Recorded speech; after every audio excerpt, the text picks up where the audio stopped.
Hello friends. I wrote a pastoral message for you all during the early part of this week. But in the light of the announcement made by the government just a few days ago that South Yorkshire would move into Tier 3 with regard to the COVID-19 restrictions, it somehow felt necessary to change the nature of the message that I would offer to you all this weekend.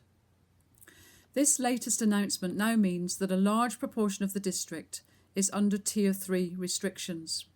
Much of the remainder of the district is under Tier 2 restrictions, and a small part of the district is still designated as Tier 1. The fact that we all find ourselves in different situations doesn't necessarily make it easy to offer one generic message to you all. But the overriding factors in all of this are the need for all of us to take seriously our responsibilities towards one another and our desire to keep ourselves and everyone else as safe as possible. Working with the guidance offered by both the government and the Methodist Church, many of you have made the decision to open your places of worship in recent weeks, and that guidance still allows places of worship to remain open, even in areas which are living with tighter restrictions, such as those of you in South Yorkshire. However, this permission within the guidance is just that, permission. Just because we are allowed to do something does not necessarily mean that we should. We are under no obligation to open our church buildings for worship, although I understand entirely why being able to do so in a COVID-secure way will have been a blessing to many of you.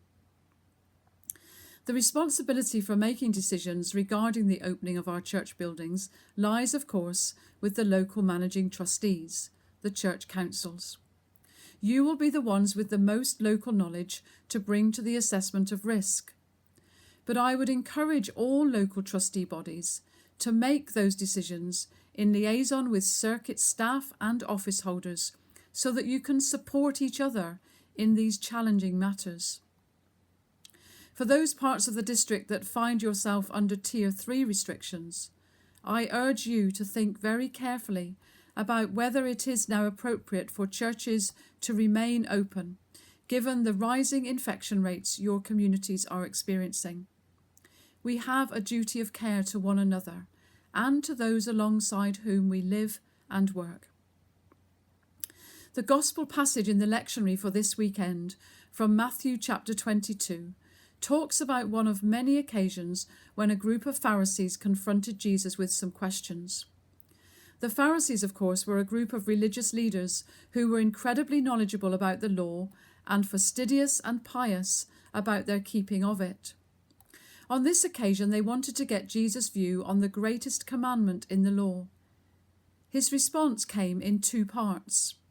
Love the Lord your God with all your heart and with all your soul and with all your mind. And also, love your neighbour as yourself. We may wonder why Jesus responds with two commandments rather than just one.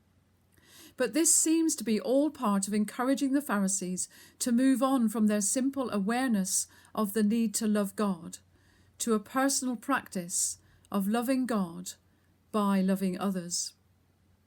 I recognise that gathering for worship is an important aspect of expressing our love for God.